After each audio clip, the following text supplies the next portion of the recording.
छत्तीसगढ़ी गाने देखने के लिए हमारे YouTube चैनल को सब्सक्राइब करें और नए अपडेट्स जानने के लिए बेल आइकन के बटन को क्लिक करें। चैत के पावन महीना बोदाई लगे है तोर दरबार वो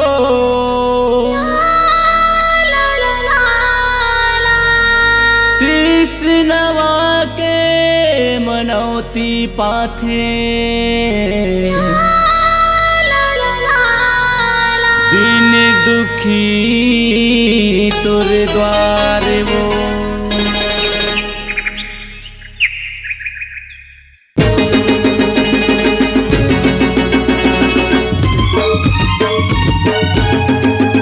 चला जाबो संगी बोल डोकरी दाई की चला जाबो संगी दाई के दुआर माँ चला जाबो भैया दाई के दुआर माँ डोकरी दाई बिराज गिवरा गाँव माँ डोकरी दाई बिराज गिवरा गाँव माँ डोकरी दाई बिराज गिवरा गाँव माँ जगमाई बिराज गिवरा गाँव माँ डोकरी दाई बिराज गिवरा गाँव माँ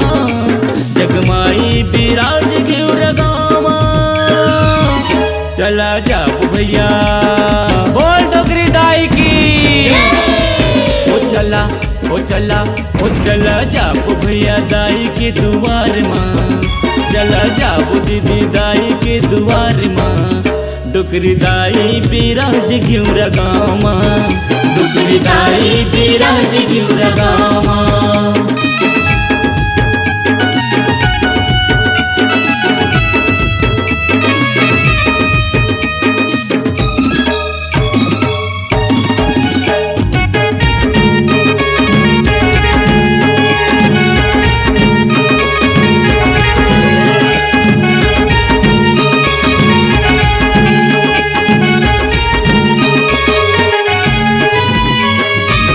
मन के मनौती ला दाई ला सुनाबो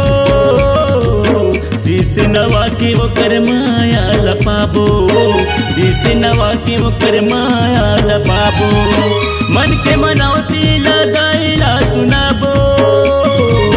शीश नवा की वो कर माया लपाबो शीश नवा की वो कर माया लपाबो द्वार खड़े हवे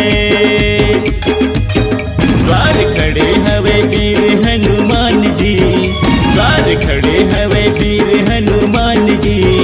डोकरी दाई बिराज गिवरा गाँव डोकरी दाई बिराज गिवरा गाँव माँ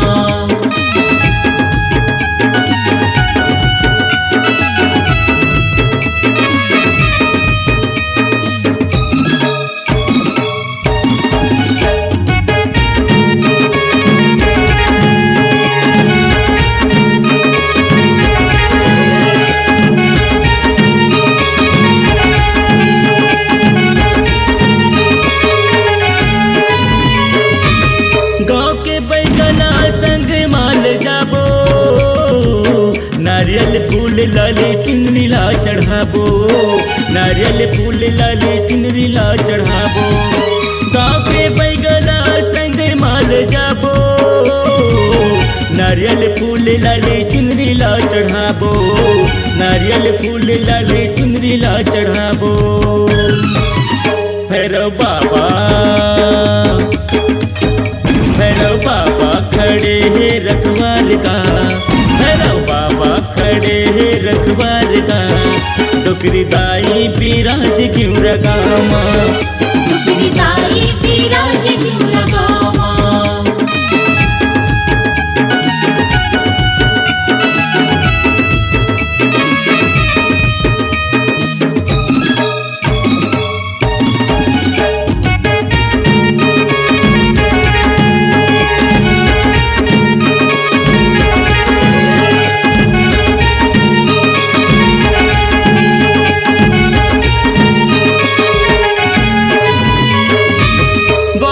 सती दाई पति संग विराजे जगमग ज्योत जले घंटा बाजे, जगमग ज्योत जले घंटा बाजे। द्वार में सती दाई पति संग विराजे, जगमग ज्योत जले घंटा बाजे, जगमग ज्योत जले घंटा बाजे। जी हाँ बहे हवे, जी हाँ बहे सोन नदी की धार का, जी हाँ बहे सोन नदी की धार का। टुकरी दाई बिराज क्यों रगामा, टुकरी दाई बिराज क्यों रगामा, टुकरी दाई बिराज क्यों रगामा, जगमाई बिराज क्यों रगामा, टुकरी दाई बिराज क्यों रगामा, जगमाई बिराज क्यों रगामा। चला जाबो भैया, चला जाबो दीदी, चला जाबो भैया दाई के दुआर माँ, चला जाबो दीदी दाई के दुआर माँ। डोकरी दाई बिराज क्यों रगामा, डुकरी दाई बिराज क्यों रगामा।